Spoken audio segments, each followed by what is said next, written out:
மகிமை உண்டாகட்டும். இந்த ஆசீர்வதிக்கப்பட்ட நல்ல நாளுக்காக நான் கர்த்தரை அதிகமாய் ஸ்தோத்திரிக்கிறேன். உங்களை வாழ்த்தி அன்போடு வணங்குகிறேன். Glory be to the name of the Lord and God, Holy Spirit. Now I greet the church who have gathered here for this morning service in the name of our Lord and Savior Jesus Christ. எனக்கு அன்பான கர்த்தருடைய பிள்ளைகளே, இது ஒரு ஆசீர்வாதமான நாள். My beloved children of God, today is a blessed day. இன்று பெந்தெகோஸ்தே நாள். Today is the day of Pentecost. அப்போஸ்தலர்கள் பெந்தெகோஸ்தே என்னும் நாளிலே கர்த்தருடைய மேல் வீட்டறையிலே அவர்கள் இருந்தபோது கர்த்தருடைய ஆவியானவர் ஊற்றப்பட்டார். அன்றைக்கு ஆவிக்குரிய சபை உருவானது. My beloved children of God, as we all are aware, on the day of Pentecost, the Holy Spirit came upon the house where the apostles were praying, and that's where the church were formed. இந்த பெந்தெகோஸ்தே நாளிலே தான் கர்த்தருடைய சபை உருவாக்கப்பட்டது. On the day of this Pentecost, the churches were created. இந்த சபை இயேசு கிறிஸ்துவின் இரத்தத்தினாலே விலைக்கிரயமாய் கொடுக்கப்பட்ட சபை. This church is a church which is being delivered and taken by the blood of Jesus Christ. பக்கத்துல கையை பிடித்து சொல்லுங்க, உங்களை ஒவ்வொருவரையும் இயேசு கிறிஸ்துவின் இரத்தம் உங்களுக்கு விலைக்கிரயமாய் கொடுக்கப்பட்டு வாங்கப்பட்டிருக்கிறீர்கள். இது உங்களுக்கு உண்டான சரீரம் அல்ல, இது தேவனுக்கு சொந்தமான சரீரம். இந்த தேவனுக்கு சொந்தமான சரீரத்திலே தேவனை மகிமைப்படுத்துங்கள். ஆமென். ஹல்லேலூயா. Let's hold on to the neighbors and say the body that we have, it's been purchased by the blood of Jesus Christ, and this doesn't belong to us and belong to God only. And make sure you praise and worship God and give all your soul and heart to God. பிரியமானவர்களே, இந்த நாளிலே இந்த வாரத்திலே இரண்டாவது பகுதியாக இந்த வசனத்தை கொண்டு நாம் சிந்திக்க இருக்கிறோம். 1 தெசலோனிக்கேயர் புத்தகம் 5ஆம் அதிகாரம் 24வது வசனம். My beloved people, as a second part from the promised word that God has given us, we are here to meditate on it. Let's turn to book of 1 Thessalonians chapter 5 verses 24. உங்களை அழைக்கிறவர் உண்மையுள்ளவர், அவர் அப்படியே செய்வார். Faithful is he that calls you. நிறைவேற்றினார். Last week we saw about how God called towards Abraham and fulfilled his promises. நான் ஒன்றை தைரியமாக எப்பொழுதும் சொல்லுவேன். My beloved people, I can always tell with great courage, it's not a human who called us to worship God. It's not a human, it's not a great businessman who called us. It's not a great landlord who called us. நம்மை அழைத்தவர் தேவாதி தேவன், ராஜாதி ராஜா, வானத்திலும் பூமியிலும் சகல அதிகாரமுடையவர். My beloved people, it's very important for us to understand the person who called us is the Lord of God, and He is the King of Kings, and He is the one who has authority over the kingdom. அவர் என்னை அழைத்திருக்கிறபடியால் என் அழைப்பை நிறைவேற்றுவதிலே அவர் உண்மை உள்ளவராய் இருக்கிறார். As He has called me, He is faithful enough to fulfill His promises in my calling. ஒரு மனிதனை குறித்து எனக்கு தெரியும். I know about a person. அவர் நன்றாய் ரட்சிக்கப்பட்டவர். He is a person who is a believer. அவர் தேவனுக்காக வைராக்கியமாய் வாழ்ந்தவர். He is a person who had strong faith towards God and stood strong firm for God. பல ஆண்டுகள் கர்த்தரோடு நடந்தவர். He is a person who walked with God for years together. ஆனால் அவருடைய கெட்ட நேரம் என்று நான் நினைக்கிறதா, அல்லது அவர் வாழ்க்கையிலே ஒரு பெரிய சாபத்தை பிசாசு கொடுக்க நினைத்தானா என்று நினைப்பதா எனக்கு புரியவில்லை. I'm not sure, and I'm trying to understand if it's a great curse that was given by Satan to him, or it's not a good time for him, or how it is being taken. அவர் ஒரு பெரிய தொழிலதிபர். He was a great businessman. விவசாயமும் செய்கிறார். He does agriculture as well. சபை என்று சொன்னால் முண்டி அடித்துக் கொண்டு வந்து நின்று தன் பணத்தை செலவழித்து எல்லா காரியங்களையும் செய்யக்கூடியவர். When we say something for church or there is a requirement, he comes first and stays by the side and does everything for the church. சபையிலே 3 நாட்கள் கன்வென்ஷன் கூட்டம் என்று சொன்னால் அந்த 3 நாட்களும் காலை மதியம் மாலை 3 வேளையும் அவர் சொந்த பணத்தை செலவழித்து கூட்டங்களை நடத்தக்கூடியவர். My beloved people, he is a kind of a person when there is the church. தங்க வச்சு அவருடைய தேவைகளை அவருடைய காலையிலே காணிக்கையாய் கொடுத்து அனுப்புகிறார். He is a kind of a person, whichever pastor comes for the convention, he ensures to give him a good offering and give him a sumptuous food and send him with great blessing. அவர் போய் கொண்டிருந்த சபை போதகருக்கு சொல்லுவார், இந்த 3 நாட்களும் காணிக்கை எடுங்கள், இந்த 3 நாட்களும் வருகிற காணிக்கைகளை நீங்கள் உங்கள் பிள்ளைகளின் படிப்புக்கு உங்கள் தேவைகளுக்கு வைத்துக் கொள்ளுங்கள், மீதி உள்ளதை நான் பார்த்துக் கொள்ளுகிறேன் என்று சொல்லுவார். He tells the pastor in the church who organizes the convention that to take offering in the church all the 3 days and use that offering for his children's education or for their own well-being, and rest it will be taken care by this person. அப்படிப்பட்டவர் தன்னிடத்திலே வேலை செய்த ஒரு பெண்ணோடு கூட தொடர்பு ஏற்பட்டு பாவத்திலே விழுந்து விட்டார். அவரை குறித்து பலரும் பலவிதங்களிலே பேசினார்கள், இழிவுபடுத்தினார்கள். ஆனால் அது உண்மை என்று அவரே ஒத்துக்கொண்டு கொஞ்சம் கொஞ்சமாக தூரமாய் போய்விட்டார். My beloved people, later he fall for a woman and he made a mistake and it was a sin, and many people spoke ill about him and many ignored him and spoke very badly about him, yet he confessed his sin and he got away from all this. அவர் சாதாரணமாய் ரட்சிக்கப்பட்டவர் அல்ல. இயேசு கிறிஸ்துவே அவருக்கு முன்பாக சிலுவையிலே தோன்றி அவரை சந்தித்து, மகனே நீ என்னுடையவன், நான் உன்னை மீட்டுக் கொண்டேன், உன் தாயின் கர்ப்பத்திலே உன்னை அறிந்தேன் என்று சொல்லி அவர் மரண படுக்கையில் இருந்து அவரை விடுதலையாக்கினார். He was not easily sanctified and he was not easily delivered for Christ, but he saw a vision where Jesus on the cross and just spoke to him saying that I am there for you and I have called you and I will guide you and I have been for you. This is how he saw a vision and he accepted Jesus as a savior in his deathbed. பல ஆண்டுகள் சபைக்கு தூணாய் இருந்தவர், ஊழியக்காரனுக்கு உதவியாய் இருந்தவர், சபை மக்களுக்கும் ஆறுதலாய் இருந்தவர். ஒரு பெண்ணினாலே சபையிலே இருந்து விழுந்து போய்விட்டார். ஆனாலும் தேவன் அவரை விடவில்லை. My beloved people, he was a great comforter to the people in the church. He was a great helper to the pastor of the church. He was a great pillar in the church for many years. Just because of one reason, as he fell for a woman, he was completely segregated from the church. அவரை நடத்தின ஊழியக்காரரும் அவரை அற்பமாக நினைத்து ஒதுக்கிவிட்டார். ஆனால் அருகாமையில் இருந்த அடுத்த சபை போதகர் அவரை பார்த்து சொன்னாராம், உன்னை அழைத்தவர் உண்மையுள்ளவர், அப்படியே நடத்துவார் என்று சொன்னார். The pastor who guided him throughout and who delivered his soul just ignored him for the mistake what he did, but the pastor who was in the next church took him by his side and said, the God who called you is faithful and he shall guide you the same way. அப்படிப்பட்ட அவருக்கு எந்த மரண படுக்கையில் இருந்தாரோ சில ஆண்டுகளுக்கு பின்பு அந்த வியாதி மறுபடியும் அவரை தாக்கி அவர் மரண படுக்கைக்குள்ளாக போனார். As I told you, he was in a deathbed and accepted Jesus. After years together, again he found the same sickness and he was put in a deathbed. அவர் உயிர் போக வேண்டிய சில மணி துளிகளிலே ஆண்டவரை பார்த்து சொன்னாராம், ஆண்டவரே என் மீறுதல்களை என் அக்கிரமங்களை எனக்கு மன்னித்து ஒரு விசை எனக்கு திரும்ப ஜீவனை கொடுப்பீரானால் நான் உமக்காக இன்னும் பெரிய காரியங்களை செய்வேன் என்று பொருத்தனை பண்ணினார்.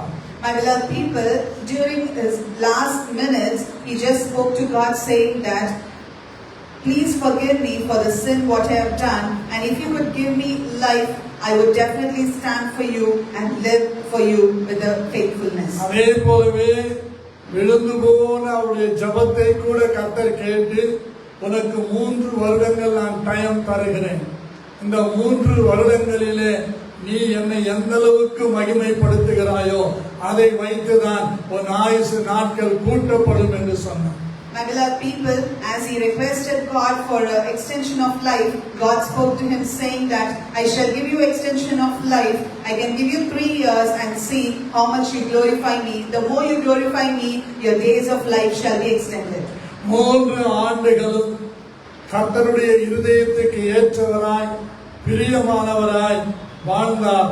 தேவன் அவருக்கு 75 வயது வரைக்கும் ஜீவனோடு இருக்க கிருபை தந்தார்.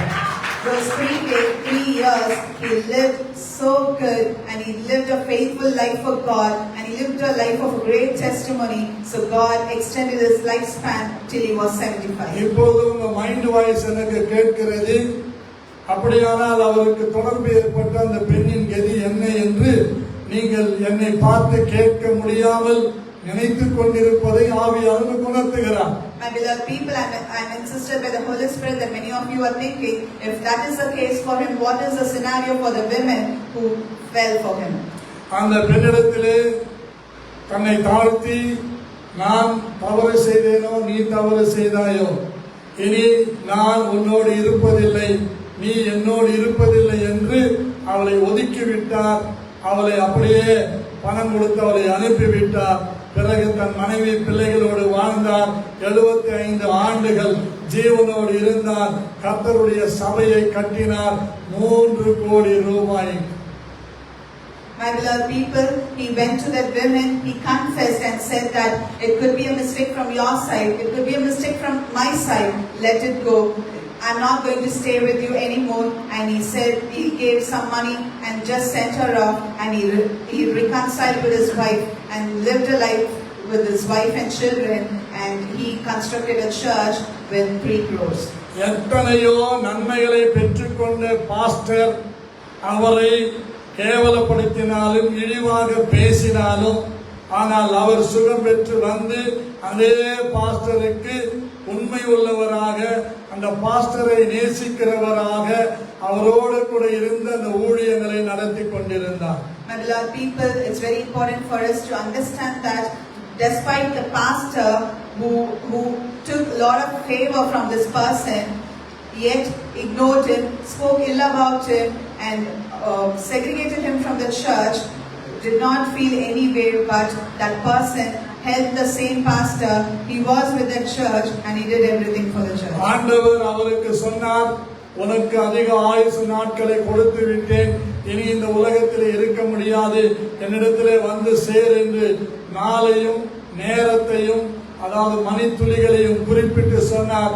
அந்த நேரத்திலே தன் மனைவி பிள்ளைகளை கூப்பிட்டு, தொடர்ந்து சபைக்கு தூணாயிருங்கள், ஊழியக்காரருக்கு ஆறுதலாய் சமாதானமாய் இருங்கள், நீங்கள் பெருமையிலே மறுபடியும் என்னை போல் விழுந்து விடாதபடிக்கு தேவனுக்கு சாட்சியாய் இருங்கள் என்று மனைவி கையை பிடித்து, தன் பிள்ளைகளின் கையை பிடித்து அந்த போதகர் கையில ஒப்பு கொடுத்து தன் உயிரை விட்டார்.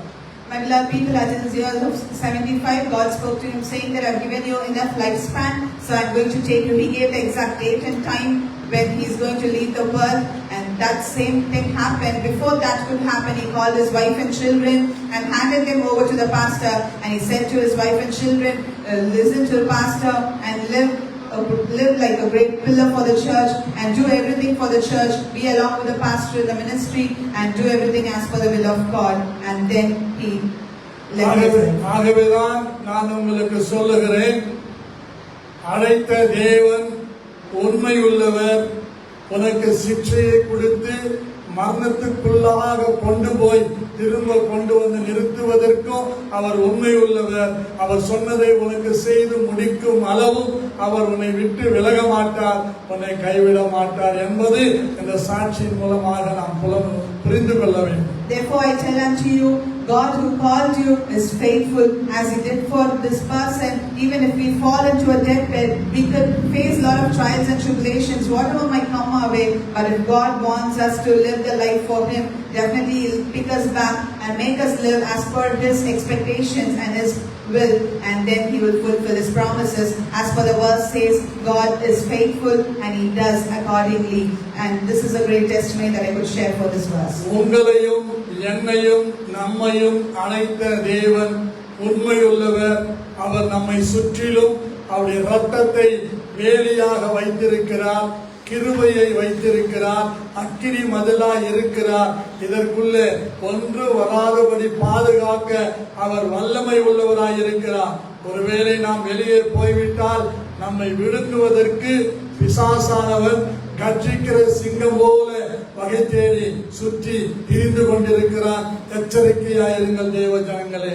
Therefore I tell unto you all, God who called you, God who called me, God who called us is faithful, and He shall guide us accordingly. And let me tell you very carefully, we are fenced with His blood, we are fenced with the wall of fire, and we are fenced with His grace. And if we try to move out of it, we shall move out of it, but God is faithful enough to bring us back and fulfill His promises. பக்கத்திலே கையை பிடித்து சொல்லுங்க தைரியமா, உங்களை அழைத்திருக்கிறவர் ஒரு மனிதன் அல்ல, தேவன். அவர் ரத்தத்தை கொடுத்து கிரயமாக உங்களை வாங்கிக் கொண்டிருக்கிறபடியால், நம்மை வாங்கிக் கொண்டிருக்கிறபடியால் ஒன்று நமக்கு சேதம் வராதபடி சரிப்படுத்தி மரண பரியந்தம் நடத்த உண்மை உள்ளவராயிருக்கிறார். ஆமென். அல்லேலூயா. நல்ல ஆண்டவருடைய மகிமை பொருட்டு உயர்த்துவோம். Let's hold on to the neighbors and say very clearly, the God who called us is faithful enough. The God who is not, there is not a human who called us, but it's a God who shed His blood for us and rescued us from sins and showed us what His salvation is. And with His grace, He has been guiding us, and He's faithful enough. Let's not divert ourselves, let's not get into any kind of trials or tribulations, but stick to God's promises and live the way He wants us to live. பிரியமானவர்களே, ஒரு சம்பவத்தை வேதத்திலிருந்து நாம் தியானித்து ஜெபிக்கலாம் என்று விரும்புகிறேன். My beloved people, I would like to meditate from the scriptures and read and make you understand. ஆதியாகமம் 26ஆம் அதிகாரம் 26ஆம் அதிகாரம் அதனுடைய 2வது வசனத்தை நாம் வாசிக்க கேட்கலாம். கர்த்தர் அவனுக்கு தரிசனமாகி, நீ எகிப்துக்கு போகாமல் நான் உனக்கு சொல்லும் தேசத்திலே குடியிரு. தப்பா படிக்கிறோமா? ஆதியாகமம் 46ஆம் அதிகாரம் 2வது வசனம். நீ 26ஆம் அதிகாரம் படிச்ச. அன்று இரவிலே தேவன் இஸ்ரவேலுக்கு தரிசனமாகி, யாக்கோபே யாக்கோபே என்று கூப்பிட்டார். அவன் இதோ அடியேன் என்றான். அப்பொழுது அவர், நான் தேவன், நான் உன் தகப்பனுடைய தேவன். நீ எகிப்து தேசத்துக்கு போக பயப்பட வேண்டாம். அங்கே உன்னை பெரிய சாதி ஆக்குவேன். நான் உன்னுடனே எகிப்துக்கு வருவேன். நான் உன்னை திரும்பவும் கானான் தேசத்துக்கு வர பண்ணுவேன். யோசேப்பு தன் கையால் உன் கண்களை மூடுவான் என்று சொன்னார்.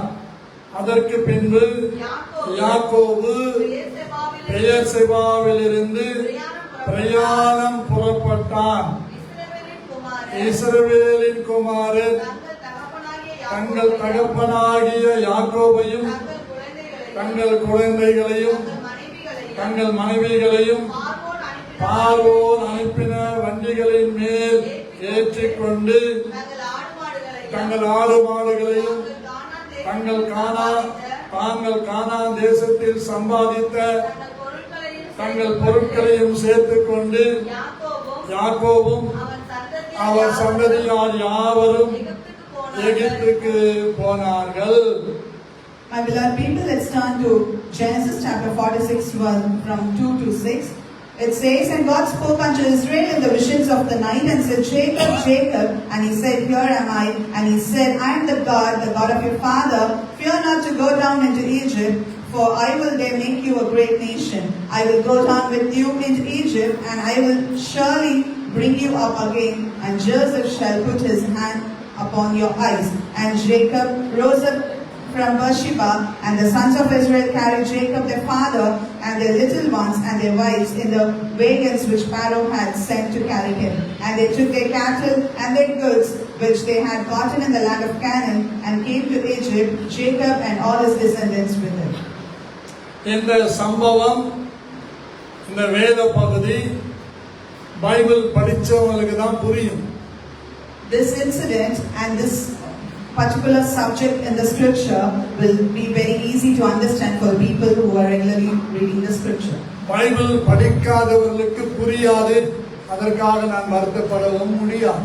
People, those who read Bible, those who doesn't read Bible regularly will not be able to understand this, and I will not be able to feel sorry. எனக்கு ஒன்று சரியாக தோன்றுகிறது. ஒரு சிலர் எல்லாம் இந்த வேதாகமத்தை தங்கள் பீச்சான் கையால கூட தொடுவதில்லை. I could understand one thing very clearly. Many of them are not even touching their Bible in their left hand. ஞாயிற்றுக்கிழமை பைபிளை கொண்டு சபைக்குள் வருகிறோம். ஞாயிற்றுக்கிழமை ஆராதனை முடிந்து பைபிளை கொண்டு போய் சோபாவிலோ டேபிள் மேலேயோ எங்கேயோ அது போட்ட இடத்துல போட்ட மாதிரி கிடக்கும். மறுபடியும் அடுத்த ஞாயிறு எடுத்து தட்டி தூசு தட்டி கொண்டு வருவோம். இதுதான் இன்னைக்கு சபைகளில் நடக்கிற ஒரு பெரிய அக்கப்போர். My beloved people, we bring scripture to the church and we take it back and leave it on the table or on the sofa, and then the next week we dust it and bring it again to the church. This is what is happening in many churches. ஆகவே என்னை கேட்டுக்கொண்டிருக்கிற அன்பு தேவனுடைய பிள்ளைகளே, வேதத்தை யார் நேசிக்கிறார்களோ அவர்களுக்கு மிகுந்த சமாதானம் உண்டு, அவர்களுக்கு இடறல்கள் இல்லை என்பது சத்தியம். Therefore, the people, those who are listening to me, let me tell you very clearly, people, those who love the scripture shall have great peace, and there is no disruption within them, and this is the truth. எனக்கு ஒரு நம்பிக்கை உண்டு. அனுபவபூர்வமாக நான் பேச முடியும், அனுபவ ரீதியாக நான் சொல்ல முடியும். என்னவென்றால், வேதத்தை வாசிக்கிறவர்களும் ஜெபிக்கிறவர்களும் தேவனுக்கு அடுத்த காரியங்களிலே கொஞ்சம் கூட பின்வாங்க மாட்டார்கள். பின்வாங்கும்படியாய் சத்துரு அவர்களை மேற்கொள்ள முடியாது என்பதுதான் நான் சொல்லுகிற செய்தி. I shall tell one thing very surely with the experience that I have gone through. People, those who love the scripture and sit in the presence of God, shall not step back from the work of God, and even Satan wouldn't touch them to step back from God's word. கர்த்தரை மாத்திரம் தன் ஜீவியத்திலே முக்கியப்படுத்தி நீங்கள் தொழில் செய்யலாம், company நடத்தலாம், அல்லது ஒரு கம்பெனியில் பெரிய மேனேஜராக இருக்கலாம், HR-ஆக இருக்கலாம், செல்வந்தராக இருக்கலாம், பல வீடுகளை கட்டி ரியல் எஸ்டேட் பிசினஸ் மேனாக நீங்க இருக்கலாம். எவ்வளவு பெரிய அப்பா டக்கரா இருந்தாலும் வேதத்தை மதிக்காமல், வேதத்தை நேசிக்காமல், ஜெபிக்காமல் உங்களை கிறிஸ்தவர்கள் என்று சொல்லிக் கொள்வதற்கு நிச்சயமாக 100க்கு 120% நான் சொல்லுவேன், நீங்கள் பொய்யர்கள், பித்தலாட்டக்காரர்கள், கர்த்தரை ஏமாற்றுகிறவர்கள், தங்கள் வாழ்க்கையை ஏமாற்றிக் கொள்ளுகிறவர்கள் என்பதை தைரியமாய் சொல்லுகிறேன். To the people out here, I would like to tell you all with great courage, you could call yourself a Christian, but you wouldn't be able to touch the scripture and love the word of God, but you could be a great businessman, or you could be a great owner of a company, or you could have a lot of wealth with you, and you could be a wealthiest person in the world, or you could be anybody, but I'll tell you, you are lying in front of God and you are called as liars. காலம் சென்ற இங்கிலாந்து இளவரசி டயானாவை போல நீங்கள் அழகாய் இருக்கலாம். உங்களுக்கு சிங்காரிப்பதற்கு நேரம் இருக்கிறது. முகத்திலே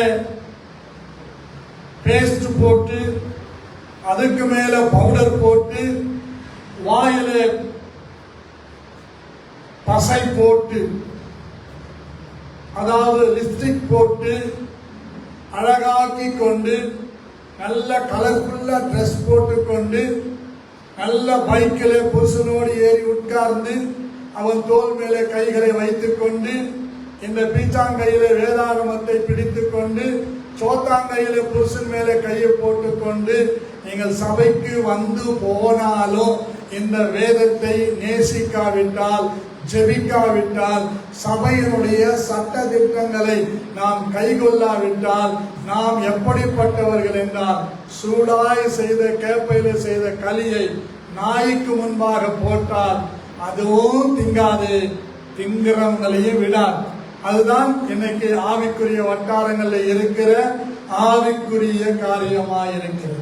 Let me tell you, you could be like very beautiful, like Princess Diana, Princess of England, who passed away, and you could be so beautiful like her because you have time to do all kind of makeup, you have time to apply lipstick, you have time to apply powder, but you don't have time to hold the scripture or read the scripture, but you will get time to hold the scripture in your left hand and get onto the bike with your husband and hold him on the right.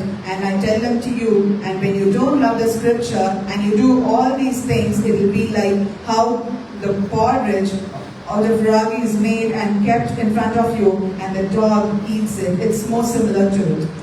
ஆவிக்குரிய சபையிலே இருக்கிறேன், ஆவிக்குரிய சபைக்கு போகிறேன், எங்க pastor இப்படிப்பட்டவர், எங்க சபை பெயர் ஜீசஸ் கம்பேஷன் பிரேயர் ஹவுஸ் என்று நீங்கள் எவ்வளவுதான் சொல்லிக் கொண்டாலும், நீங்க எவ்வளவு பெரிய அப்பாட்டக்கராய் இருந்தாலும், சகோதரர்களுக்கு சொல்லுகிறேன், இந்த வேதத்தை மதிக்காமல் ஜெபிக்காமல் லட்சங்களை உங்கள் கையிலே வாங்கினாலும் அது எப்படிப்பட்டது என்றால், கரையான் பிடித்து அந்த நோட்டுகள் எல்லாம் பாதிக்கப்பட்ட பணத்துக்கு ஒப்பானதை தவிர அதனால உங்களுக்கு ஒரு பிரயோஜனமும் உண்டாகும். To all the brothers out there, I could tell you, if you're going to tell yourself that you are a spiritual person, you're going to Jesus Compassion Prayer House and you were baptized and you might earn a lot and you can tell everything very proudly to the people out there everywhere. And I will tell unto you, when you don't love the scripture or seek the presence of God, I will tell you all the earnings that you earn, you could earn in lakhs, but all that is out of waste. நான் உங்களுக்கு இப்பொழுது சொல்லுகிறேன், நன்றாய் உடுத்துங்கள், அழகாய் இருங்கள், ஆடி கார்ல கூட வாருங்கள், BMW கார் கூட வைத்துக் கொண்டிருங்கள். ஆனால் ஒன்று, இந்த வேதத்தை தயவாக மதியுங்கள், இந்த வேதத்தை நேசியுங்கள். உங்களை ரட்சித்த ஆண்டவருக்கு முன்பாக உங்கள் முழங்கால்கள் முடங்கி அப்பா பிதாவே என்று கூப்பிட பண்ணுகிற புத்திர சுவிகாரத்தின் ஆவினாலே நிறைந்து அவரை பின்பற்றுங்கள். கர்த்தர் உங்களையும் அழைப்பார். யாக்கோபே யாக்கோபே என்று அழைத்தது போல நம்மையும் அழைப்பார். நம்மை அழைத்து நம்மை அழைத்த அழைப்பையும் நோக்கத்தையும் நிறைவேற்றுவதற்கு அவர் உண்மையும் நீதி உள்ளவருமாய் இருக்கிறார். My dear people, I tell you very clearly today, please listen very carefully. You can have good sumptuous food, you can live a luxurious life, you can be beautiful, you can come in an Audi or a BMW, you can own it, but I tell you, holding on to the scripture, reading the scripture and sitting in the presence of the Lord is more important than all these things. And I tell you, when you do this, definitely God will call you with your name as he called Jacob and he would bless you. வெளியிலே நான் நிறைய ஆவிக்குரிய சகோதரர்களை பார்க்கிறேன், அவர்களோடு பழகுகிறேன். ஆனால் அவர்கள் எவ்வளவு வசதியா இருந்தாலும் அவர்கள் சொல்லுகிற காரியம், இன்னைக்கு நான் என்ன வேதாகமத்தில் படித்து விட்டு வந்தேனோ அதை தான் பாஸ்டர் இன்னைக்கு முழுக்க நீங்க பிரசங்கம் பண்ணீங்க, ஒரே சந்தோஷமா இருந்தது. இப்படி கண்டனம் பண்ணி கடிந்து கொண்டு சொல்றவங்க சொற்பமாயிட்டாங்க பாஸ்டர். இன்னைக்கு நான் படிச்சுட்டு வந்த அந்த வேத பகுதியின்படி எங்க சர்ச்சில் நீங்க பிரசங்கம் பண்ணீங்கன்னு வந்து சொல்ற பரிசுத்தவான்களை நான் பார்த்திருக்கிறேன். My dear people, I have been talking to many people outside the church, outside this place, to many other people, and they all are spiritual people, and they would tell me very clearly, whenever I give a message, they would tell me, Pastor, we read the Bible today, we prayed in the presence of the Lord, and you spoke from the same subject, from the same scripture, and it's a great blessing to us, and I have heard this many a times. கர்த்தர் உங்களோடு பேசவும் மாட்டார், உங்களை கூப்பிடவும் மாட்டார். நீங்களாக சுய புத்தியிலே சாய்ந்து கோயிலுக்கு போனோம், சர்ச்சுக்கு போனோம் என்று சொல்லி வருகிறவர்கள் அப்படியே காகத்தை போல, காகத்தை நோவா வெளியே விட்டான், போகிறதும் வருகிறதுமாய் இருந்ததே தவிர அது நோவாவுக்கு உபயோகமாய் இல்லை, அதை படைத்த தேவனுக்கும் அது உபயோகமாய் இல்லை. I tell unto you, if you're not loving the scripture or sitting in the presence of God, but you're coming to the church and you tell me like I'm coming to the church regularly, and I'll tell you, you all are known as a crow, how Noah sent the crow out of the ship, and it said it went and came back, went and came back. It wasn't firm in what it does, and you are like the crow who is going and coming to the church. சபையிலே தினந்தோறும் 21 நாட்கள் யோசுவாவின் துதி ஆராதனை வைத்திருக்கிறேன். 10 பேர் தான் வந்து உட்காருகிறார்கள். மீதி உள்ளவர்கள் எல்லாம் எங்க போனாங்கன்னே தெரியல. நான் சொல்றேன், நீங்க எந்த நிலையில அசட்டை பண்ணாலும் அலட்சியம் பண்ணினாலும் அது எனக்கோ சபைக்கோ நஷ்டம் இல்லை, அது உங்களுக்கு தான் நஷ்டம். முடியாதவர்கள் ஓகே, முடிந்தவர்கள் ஏன் வர முடியவில்லை, அதுதான் எனக்கு துக்கம், அதுதான் எனக்கு வேதனை, அதுதான் எனக்கு கண்ணீர். ரொம்ப ஆசீர்வாதமா இருக்குது. நம்ம சிஸ்டர் ரூபி சொன்னாங்க பாருங்க சாட்சி, அவங்க தொடர்ந்து வர்றாங்க, கம்பெனில கேட்டுக்கிட்டு உடனே வந்து உட்கார்றாங்க. அந்த கம்பெனி அவங்களை வெளியே போக சொல்லல, தொடர்ந்து ஜபத்துக்கு போ என்று சொல்லுகிறார்கள்.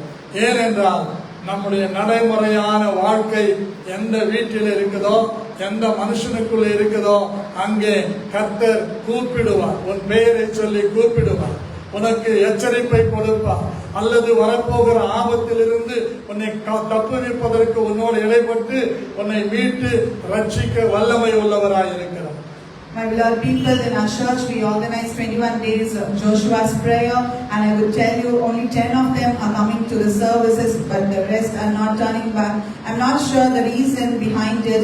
If you're not keeping well, it's totally understandable, but you're able to come, yet you deny it and you ignore it. It's not a loss for me, but it's a loss for you.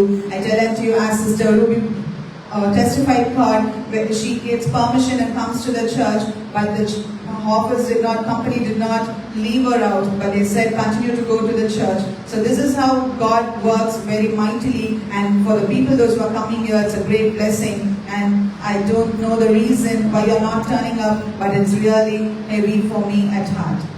எனக்கு தெரியும், நீங்கள் யாரும் இருமாப்புள்ளவர்கள் அல்ல, பெருமை உள்ளவர்களும் அல்ல, அகம்பாவம் உள்ளவர்களும் அல்ல. ஆனால் உங்களுக்குள்ள 2 குணங்கள் இருக்கிறது. ஒன்று அசட்டை, இன்னொன்று அலட்சியம். இந்த 2 குணங்கள் உங்க வீட்டில் இருக்கிற வரைக்கும், உங்க உள்ளத்தில் இருக்கிற வரைக்கும் தனியா சப்பாங்கல் போட்டு உட்கார்ந்துக்கணும்.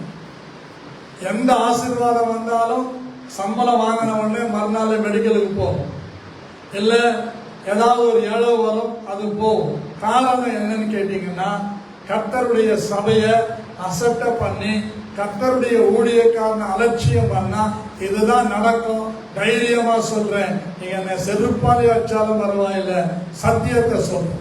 My beloved people, I know that my people in the church doesn't have a heart of pride, doesn't have a stone heart, or you don't have a heart of proud or no ignoring things, but 2 character you hold. One is ignorance and the other one is negligence. When you hold this, you ignore the church. When you ignore the church, you ignore the words of the pastor that's been assigned by God to you. I tell it to you, this does not bring any kind of a loss to me, but this will be a curse to you. I'll tell you all with great courage, but sitting in the presence of God will give you great blessing. Whatever you might earn, but the next day you will spend it at the hospital or any kind of death news in your houses, or so that you have to spend your money to that, and you will not gain anything out of it. மற்றபடி வேற அழிவோ பாதிப்பெல்லாம் உங்களுக்கு வராது, வர விட மாட்டேன். அவர் பாதங்களை கட்டி பிடிச்சு அழுது போராடி உங்களை காப்பாற்றுவேன். அந்த திறமை, அந்த கிருபை எனக்கு இருப்பது என்று நான் நம்புகிறேன். அதற்கு ஒரு சிலர்லாம் சாட்சியா இருக்கிறார்கள்.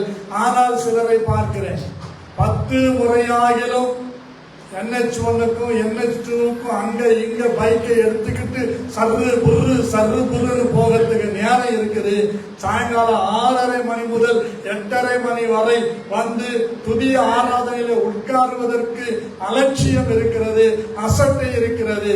அது உனக்கு மேன்மையாக லபிக்காது என்பதை உங்கள் பாதங்களில் விழுந்து நான் சொல்லிக் கொள்ளுகிறேன். Apart from this, I shall not let any harm come to you or any sickness into your houses, because I have the grace that God has given me to plead on His feet for your wellness and your good health, and I am sure God is on my side.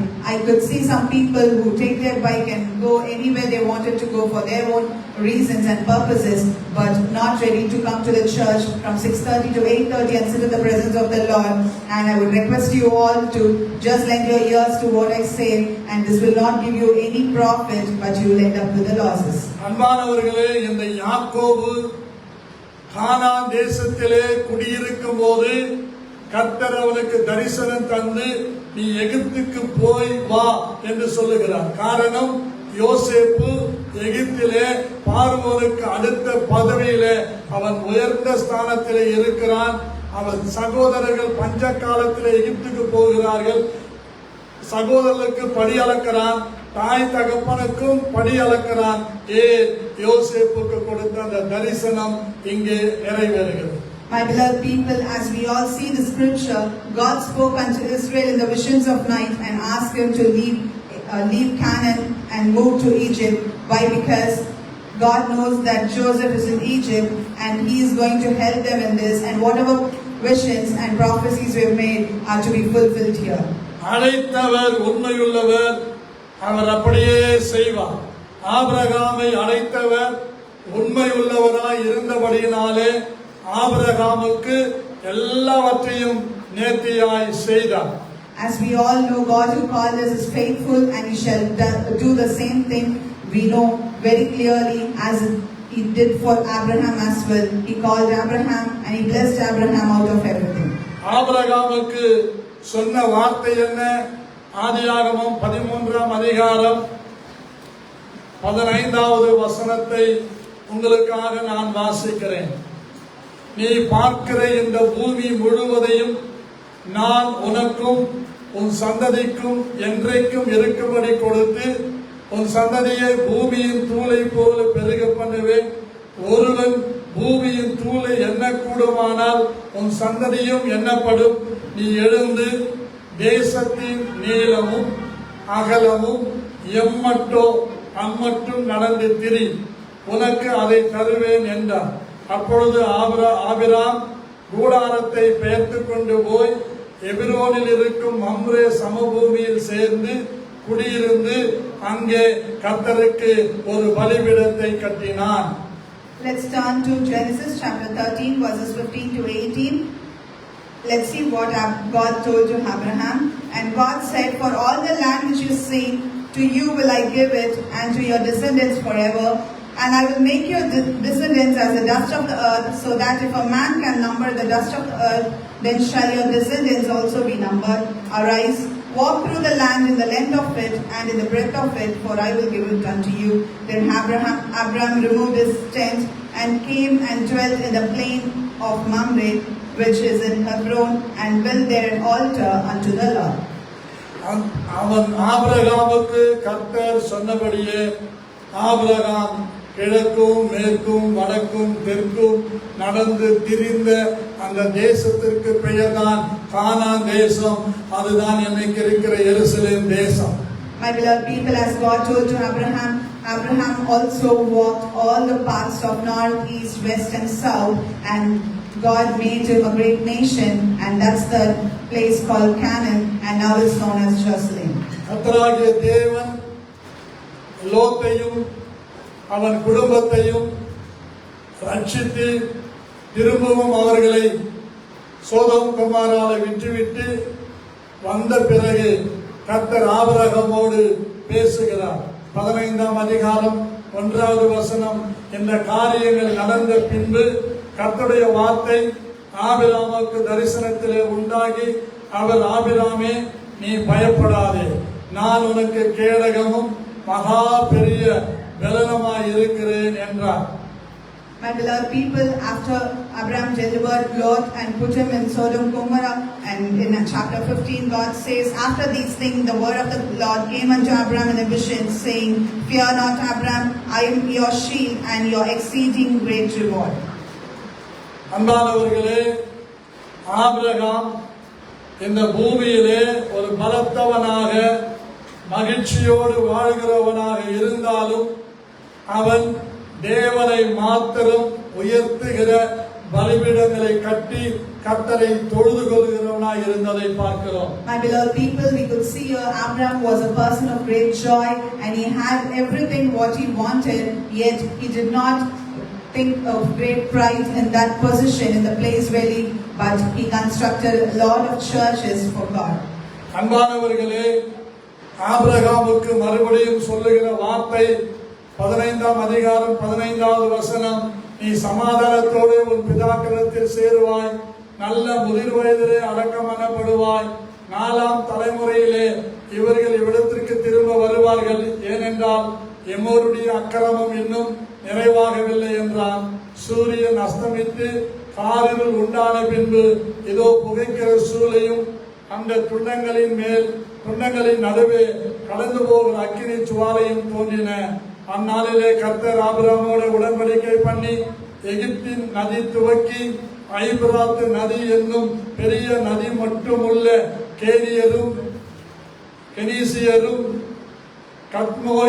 கத்மோனியரும் ஏத்தியரும் பெரிசியரும் ரெப்பாயிமரும் எமோரியரும் கானானியரும் கிர்காசியரும் எபூசியரும் என்பவர்கள் இருக்கிறதுமான இந்த தேசத்தை உன் சந்ததிக்கு கொடுத்தேன் என்று வாக்கு பண்ணுகிறார். After all this, God promises to Abraham in chapter 15 verses 15, and you shall go to your fathers in peace, and you shall be buried in the good old age, but in the 4th generation they shall come here again, for the iniquity of the Amorites is not yet complete. And it came to pass that when the sun went down and it went dark, behold, a smoking furnace and a burning lamp that passed between those pieces. In the same day the Lord made a covenant with Abraham, saying, Unto your descendants have I given this land, from the river of Egypt unto the great river, the river Euphrates, the Kenites, the Kenizzites, and the Cadmonites, and the Hittites, and the Perizzites, and the Rephaim, and the Amorites, and the Canaanites, and the Girgashites, and the Jebusites. ஆபிரகாமுக்கு சொல்லி ஆபிரகாமாய் இருக்கும்போது அழைத்தார், அவனை Abraham என்று மாற்றினார். சாராயி என்று அழைத்தார், அவளை சாராள் என்று மாற்றினார். அப்படிப்பட்ட தேவன் அவர்களை அழைத்த அழைப்பும் அவர்களுக்கு கொடுக்கப்பட்ட கிருபை வரங்களும் மாறாதவைகளாய் இருந்து நிறைவேற்றும்படி தேவன் தீர்மானித்து யாக்கோபை நேசித்து அவனுக்கு பிள்ளைகளை கொடுத்து அந்த யாக்கோபுடைய கர்ப்பத்திலே தோன்றின பிள்ளைகள் மூலமாக கோத்திரங்கள் என்று பிரிக்கப்பட்டது. My beloved people, God called Abraham to Abraham, Sarai to Sarah, and God blessed them, and whatever he had in his will, he fulfilled everything, and as a cause he gave Jacob, and Jacob bore sons, and they were divided into tribes to fulfill the promises of the Lord. அதை நிறைவேற்றும்படி முதிர் வயதிலே தனக்கு பிறந்த யோசேப்பை தகப்பன் நேசித்து பல வருட அங்கியை அவனுக்கு உடுத்தி அழகு பார்த்து கொண்டிருந்த போது மற்ற சகோதரர்களுக்கு எல்லாருக்கும் யோசேப்பின் மேலே பொறாமை வந்தது. யோசேப்பு அந்த அங்கியை உடுத்தினவனாய் தரிசனம் பார்க்கிறான், அந்த தரிசனத்தை சொல்லுகிறான், சொப்பனத்தை பார்க்கிறான், சொப்பனத்தை சொல்லுகிறான். அவன் சகோதரி இன்னும் அதிகமாக அவனை பகைத்தார்கள், ஒதுக்கினார்கள், அவன் மீது தீங்கை வரப்பண்ணும்படி அவனை கொலை செய்யும்படி தீர்மானித்தார்கள்.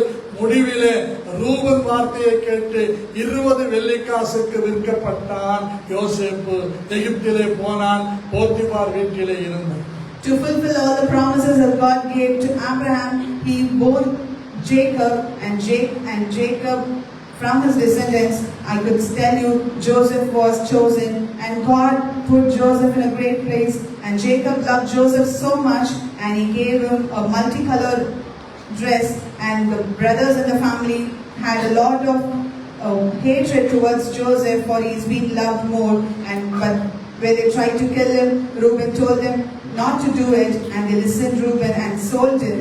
And that's when God took Joseph to the place of Pharaoh and brought him a great person, and he was chosen to be a great about everything. அழைக்கப்பட்டவர்களுக்கும் தரிசனம் பெற்றவர்களுக்கும் ஆத்தும பாரம் உள்ளவர்களுக்கும் சுகபோகத்தை ஒரு நாளும் அவர்கள் சார்ந்திருக்க மாட்டார்கள். ஆனால் சுகபோகம் அவர்களோடு இருக்கும். அதை தன் கால்களுக்கு செருப்பாக்கி கொள்ளுவார்களே தவிர அதை சிறப்பானதாக எண்ணி சுகபோகத்தை தலையிலே கிரீடமாக வைத்து ஆட மாட்டார்கள். அவர்கள் யோசேப்பை போல எகிப்து தேசத்திலே போத்திமாரிடத்திலே விற்கப்பட்டாலும் தரிசனம் மாறாது, அழைப்பு மாறாது, தெரிந்து கொள்ளுதல் மாறாது. அவர்கள் தேவனுக்கு மாத்திரம் உண்மை உள்ளவர்களாய் இருப்பார்கள். My beloved people, despite people of God who sticks only to the promises and visions that God has given them, shall not take the luxurious life as a priority and does not take a hype over it, but they will stick to the promises like what Joseph did. God took him to the place where he could be put great about all nations, and despite he was sold to Potiphar and was brought there, but God had a plan. God made him a great person over there. பக்கத்திலே உள்ளவர்களை கைப்பிடித்து சொல்லுங்கள், கர்த்தர் உங்களை அழைத்திருக்கிறார் என்றால், உங்களை தெரிந்து கொண்டார் என்றால், நீங்கள் கர்த்தருடையவர்களாய் இருக்கிறீர்கள் என்றால், உங்களுக்கு எத்தனை சுகபோகமான வசதிகள் வந்தாலும், இலவம் பஞ்சு மெத்தையிலேயே படுத்து உறங்கினாலும், அல்லது மேக்னெட் மெத்தையிலே படுத்து உறங்கினாலும், கோடிக்கணக்கான ரூபாய்கள் உங்கள் மடியிலே வந்து விழுந்தாலும், நீங்கள் அழைக்கப்பட்டவர்களானால், தரிசனம் உள்ளவர்களானால், கர்த்தருக்கு உகந்தவர்களாய் இருந்தால், சுகபோகம் உங்க காலின் கீழே இருக்கும். உங்கள் அழைப்பும் தரிசனமும் தெரிந்து கொள்ளுதலும் உங்கள் சிரசிலே கிரீடமாக இருக்கு. இதை நம்புறவங்க மாத்திரம் ஆமென் என்று சொல்லி ஹல்லேலூயா. Tell unto your neighbors, if you were called by God and were chosen by God, and He has appointed you to be with Him, and let me tell you, you could get any luxury in your life, any kind of any kind of prestigious life in your days, but it will not help you at any time. You could also get an opportunity to sleep on a foam or a bed made out of magnet, or even crows shall come on your lap, but that doesn't please God. If God has called you, He has chosen you, and He has made a covenant with you, and you are a people of great vision and calling, definitely I'll tell you, all the luxurious things will be beneath your leg, and the vision and the covenant and the promise shall be over your head. எத்தனை பேர் நான் சொல்லுகிறதை ஆமோதிக்கிறீர்கள், அது சரி என்று ஒத்துக்கொள்கிறீர்கள்? அப்படிப்பட்டவர்கள் மாத்திரம் கரத்தை உயர்த்தி ஆமென் என்று சொல்லுங்கள். How many of you accept what I say and understand the fact that it is right? Please raise your hands and say amen. இந்த யோசேப்பு எகிப்திலே இருக்கிறான். அங்க போன உடனே அவனை யாரும் சப்பரம் கட்டி தோல் மேல தூக்கிட்டு இப்படி 20 வெள்ளிக்காசுக்கு வாங்கினேன். அவன் வீட்டுக்கு வந்தவுடனே என் வீட்டிலும் என் வீட்டில் உள்ளவைகளும் எனக்கு இருக்கிற வெளியிலும் எல்லாவற்றையும் நான் ஆசீர்வாதம் பெற்றிருக்கிறேன். இவன் வந்ததினாலே நான் ஓஹோ என்று இருக்கிறேன் என்று போத்திபார் ஒரு நாளும் கம்பட்டம் அடித்துக் கொள்ளவில்லை. அவன் இருக்கிறான். அவனுக்குள்ளே நினைக்கிறான், இந்த யோசேப்பு வந்ததுனாலதான் அன்னக்காவடியா இருந்த, தரித்திரமா இருந்த, அதிகாரத்தில் இருந்தாலும் ஒண்ணுமில்லாம இருந்த நமக்கு எல்லாம் கிடைத்தது என்று நம்பி பொறுப்பை கொடுக்கிறான். My beloved people, as Joseph was sold to Potiphar and he was there, he was not carried on a cart, he was not praised greatly, he was not said that everything is his, and he did not get great things there, but he went through all kinds of trials and tribulations, and later when Potiphar believed that only through him God has blessed him, he makes him a great master over everything. அன்பு தேவனுடைய பிள்ளைகளே, தைரியமாய் உங்களுக்கு நான் சொல்லுகிறேன், நீங்கள் நம்புங்கள், நம்பாமல் போங்கள். அழைக்கப்பட்டவன், தெரிந்து கொள்ளப்பட்டவன், பிரித்தெடுக்கப்பட்டவன், அபிஷேகம் பண்ணப்பட்டவன் 2 பேருக்குமே சொல்றேன். நீங்க எந்த வீட்டில இருக்கிறீங்களோ உங்களால் அந்த வீடு ஆசீர்வதிக்கப்படணும், அந்த வீடு ஆசீர்வதிக்கப்பட்டிருக்கணும். அப்பதான் உங்க அபிஷேகம் உண்மை, உங்க அழைப்பு உண்மை, உங்க தெரிந்து கொள்ளுதல் உண்மை, நீங்க வந்திருக்கிற சபையும் உண்மை. இல்லைன்னா எல்லாமே டுபாக்கூர் தான். My beloved people, I tell that to you all with great courage. If you could tell yourself you are called, you are chosen, you are segregated, you are anointed, then the place where you are should be of great blessing, and it should be blessed, and it should be according to the will of God. If it's not that way, then I tell you the calling is a false calling. The chosen God, if you say God has chosen you, it's also a lie. And if you say God has anointed you, then it is also not acceptable. Be very clear in your choice and be very clear why God has called you for. இந்த யோசேப்பு அந்த தேசத்திலே அவனுக்கு Bible இல்லை, அந்த தேசத்திலே அவனுக்கு பிரசங்கியார்கள் இல்லை, அந்த தேசத்திலே அவனோடு கூடி ஜெபிக்கிறவர் இல்லை. தானியேலுக்காவது சாத்ராக், மேஷாக், ஆபேத்நேகோ இருந்தாங்க. இவனுக்கு எந்த நகவும் இல்லை, எல்லாமே நோ நோ நோ தான். எது எந்த பக்கம் திரும்பினாலும் நில்லு நில்லு நில்லு தான். எப்படி பார்த்தாலும் 0 0 0 தான். ஆனா அந்த தேசத்துல அவன் நியாயப்பிரமாணத்தை தன் அறிந்திருந்தபடியினால், அவன் தெய்வத்தை அறிந்திருந்தபடியினால் அந்த ஆண்டவருக்கு வலதுபுறம் இடதுபுறம் சாயாத சாட்சியா இருந்து தனக்கு வந்த சந்தர்ப்பங்களை எல்லாம் சுகபோகமாய் அனுபவிக்கக்கூடிய கண்களின் இச்சை, மாம்சத்தின் இச்சை, ஜீவனத்தின் பெருமை இவையெல்லாம் வந்தாலும் தன் தரிசனம் நிறைவேறும்படி, தன்னை குறித்த திட்டம் நிறைவேறும்படி அவைகளை நஷ்டம் என்றோ குப்பை என்று இழந்து சிறைசாலைக்கு போகிறவனாயிருந்தான். கர்த்தர் அவனுக்கு சொப்பனங்களை வியாப்தி பண்ணுகிற வரம் கொடுத்து வைத்திருந்தார். My beloved people, let me tell you, as we all have the ability to read the scriptures and pray with the people around here, Joseph, when he was left in the place of Potiphar, he did not have scripture to read. He did not have people to pray with him. He did not have a place to worship. Whatever he does or wherever he turns, it's all turned out to be a nil, and there was no one to support him. Yet he understood the 10 commandments. He understood what is the covenant that God has given to his people of Israelites. He stood by that, and he did not turn towards his left or right, but he stood straight for God. And whatever opportunities he got, and he could have done anything, but he stood firm for God, and that's when God decided to uplift him. அவன் போகிற இடத்திலெல்லாம் கர்த்தர் அவனோடு இருந்தார் என்று எழுதியிருக்கிறது. It also says wherever he went, God was with him. இன்றைக்கு தாழ்மையோடு சபையாரை பார்த்து கேட்கிறேன், நீங்கள் போகிற இடத்திலெல்லாம் கர்த்தர் உங்களோடு இருக்கிறாரா என்பதை search பண்ணிக்கொள்ளுங்கள். With great humbleness, I would like to ask the church over here, please judge yourself if God is being with you wherever you go. நீங்கள் குடியிருக்கிற வீட்டிலே கர்த்தர் உங்களோடு இருக்கிறாரா என்பதை search பண்ணிக்கொள்ளுங்கள். You also have to judge if God is there in the places where you live. நீங்கள் வேலை செய்கிற ஸ்தலத்திலே கர்த்தர் உங்களோடு இருந்தால், உங்களுக்கு மேலான அதிகாரியும் உங்களுக்கு முன்பாக கை கட்டி பதில் சொல்லும்படிக்கு உங்க தரிசனம் அங்க நிறைவேறும், உங்க அழைப்பு நிறைவேறும், உங்க தெரிந்து கொள்வது நிறைவேறும். எந்த பக்கத்திலே வந்து உங்க மேல விழுந்தாலும், அதாவது வலது பக்கத்திலே 10,000 பேரும் இடது பக்கத்திலே 1000 பேரும் உங்க மேல விழுந்தாலும் அது உங்களை அணுகாது. தரிசனம் உள்ளவர்கள், அழைக்கப்பட்டவர்கள், தெரிந்து கொள்ளப்பட்டவர்கள் நிமிர்ந்து நடப்பார்கள். அவர்களுக்கு முன்பாக தாகோன்கள் விழுந்து கிடக்கும். இதுதான் கர்த்தர் நம்மை அழைத்ததற்கு அடையாளம்.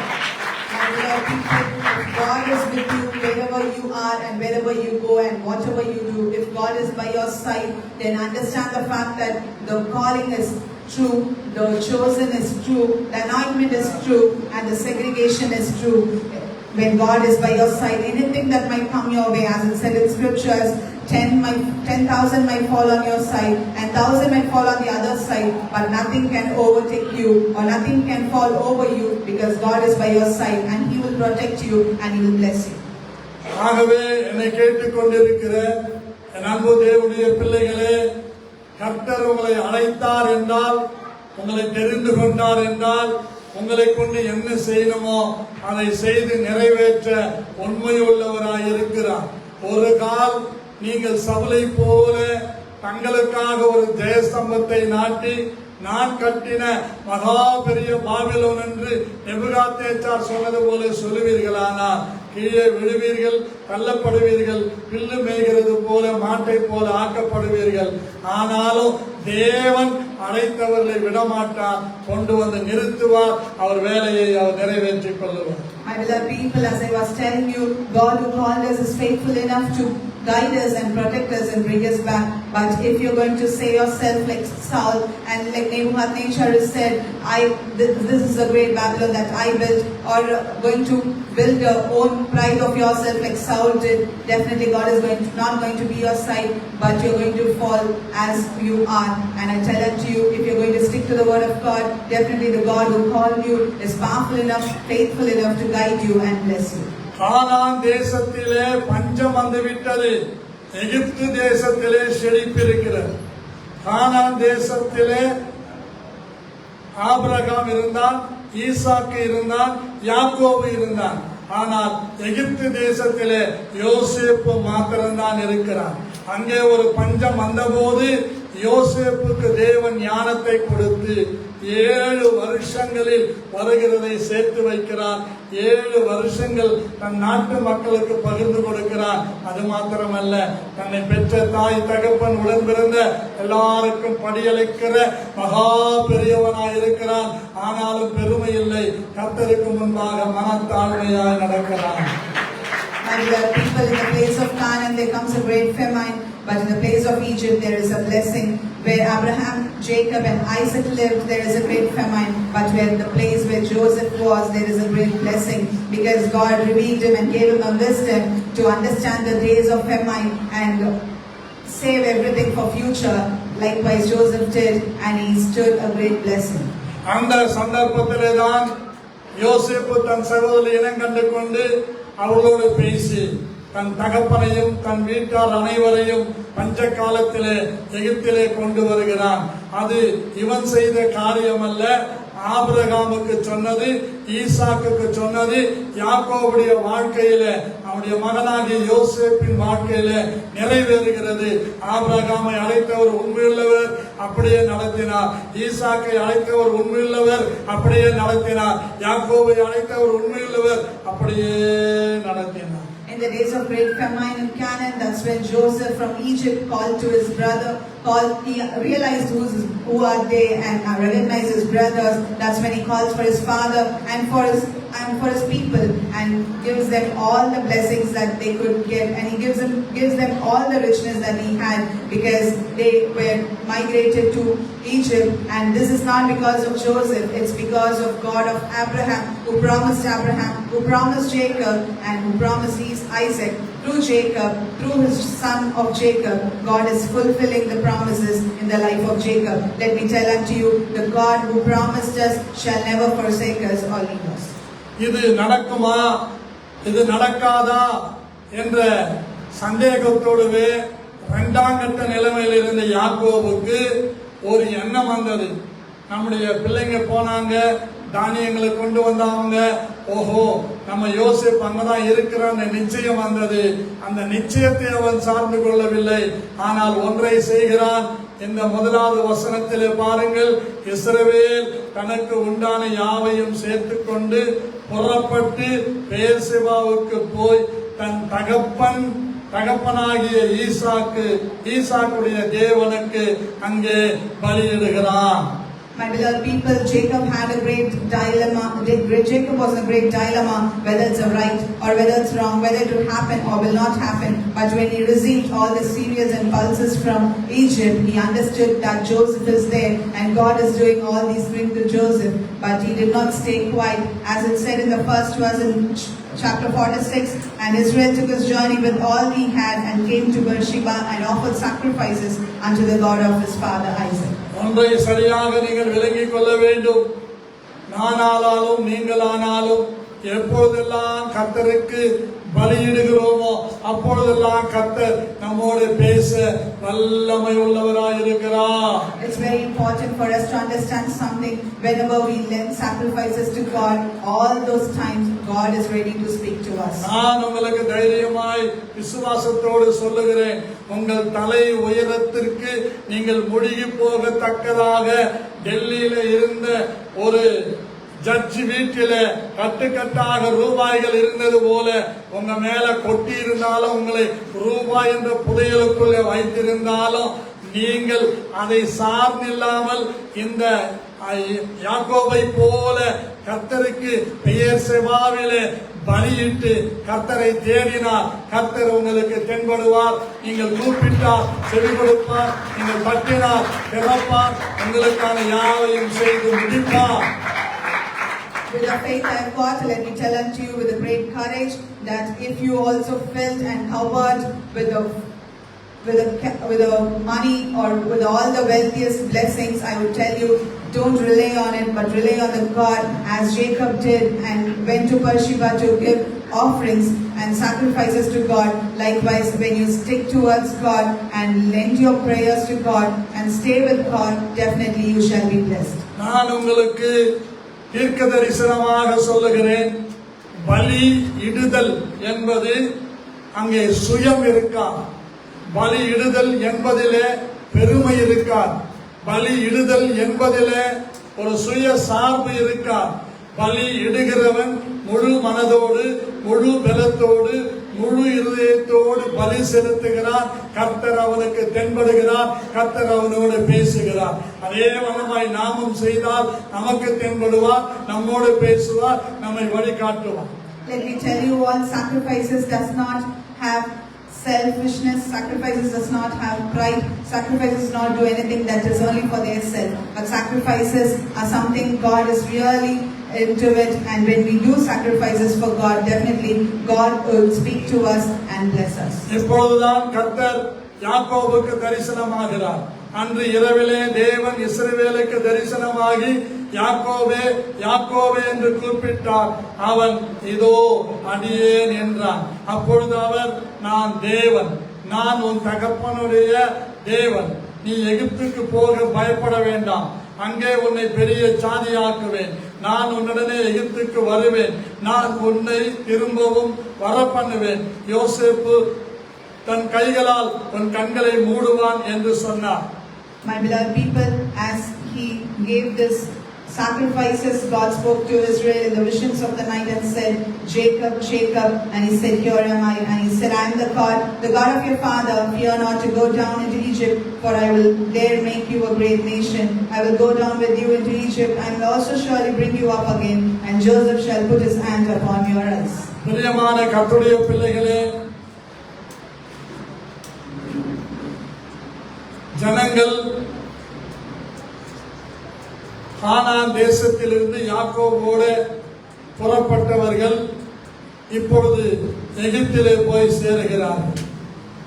My beloved children of God, people who moved from Canaan along with Jacob now reaches Egypt. அன்பான தேவனுடைய பிள்ளைகளே, அங்கே அவர்கள் பலுகி பெருகுகிறார்கள். அவர்களை கொண்டு தேவன் பலமான காரியங்களை செய்கிறார். அவர்கள் நடுவிலே மோசேயை எழுப்புகிறார். ஜனங்களை விடுதலையாக்கி திரும்பவும் கானானுக்கு கொண்டு வர கர்த்தர் காரியங்களை செய்கிறார். ஆகவே உங்களுக்கு சொல்லுகிறேன், உங்களை அழைக்கிறவர் எப்படிப்பட்டவர்? உண்மையுள்ளவர், அப்படியே நடத்துவார். உங்களை அழைத்திருக்கிறவர் பரிசுத்தர். அவர் அப்படியே சொல்லுகிறார், நீங்களும் பரிசுத்தராய் இருங்கள். உங்களை அழைத்த அழைப்பும் கிருபை வரங்களும் மாறாது. ஆகவே உங்களுக்கு தேவன் கொடுத்த ஒரு ஆசீர்வாதமும் குறையாது. நாம் செய்ய வேண்டியது, கர்த்தர் நம்மோடு பேச நம்முடைய காதுகள் திறந்திருக்க வேண்டும். கர்த்தரை தரிசிக்க நம்முடைய உள்ளான மனுஷன் இருக்கிற ஆவியின் கண்கள் திறந்திருக்க வேண்டும். கர்த்தரோடு நடக்க நம்முடைய கை அவர் கையிலே கொடுக்கப்பட்டிருக்க வேண்டும். கர்த்தர் நமக்கு எல்லா வளமும் எல்லா நலமும் தந்து நாம் வாழ்கிற தேசத்திலே நம்மை நல்ல நிலையில் நிறுத்துவார் என்று உங்கள் ஒவ்வொருவரையும் ஆசீர்வதிக்கிறேன். My beloved people, as we all saw this, now people goes with Jacob to the place Egypt, and they multiplied themselves and they had descendants and they lived a great life. Midst of all this, God picks up Moses to deliver the people of Israel from Egypt and bring them back to Canaan. When God who called us could be so faithful, and he also says God who called us is so holy, that's why he expects us also to be holy. And the calling shall not fail, the holiness shall not fail, and the grace that God has given us with all the kind of talents will never fail. We have to be a people with open eyes where we would understand the visions of God and understand the commitment towards God and stick to God and in his presence and live according to the will of God. That's when we also shall be called the people of Jacob and shall be of great blessing. As it said, God who called us is faithful and he shall guide us accordingly. கடைசியாக சொல்லுகிறேன், உங்கள் அழைப்பை காத்துக் கொள்ளுங்கள். உங்களை நடத்தக்கூடிய தேவனை மாத்திரம் உறுதியாய் பற்றிக் கொள்ளுங்கள். கர்த்தர் உங்களையும் உங்கள் பிள்ளைகளையும் உங்கள் சபையையும் கர்த்தர் வர்த்திக்க பண்ணுவார். நீங்கள் வாழ்ந்திருப்பீர்கள், சுகமாயிருப்பீர்கள், மேன்மையாயிருப்பீர்கள். கர்த்தர் உங்களுக்கு சொன்னது எல்லாம் லபிக்கும்படி செய்வார். கிருபை உங்களை ஆட்கொள்வதாக. Lastly, I tell unto you, as God promised, he would definitely bless us and he would give his visions to us, and when you live according to the will of God, his calling will be fulfilled and his prophecies would also be fulfilled, and you shall be a great nation. Your family shall be multiplied and your church also shall be multiplied. With the grace of God, everything shall be put in place. I bless you all. நம்ம எல்லாரும் எழுந்திருக்கலாம்.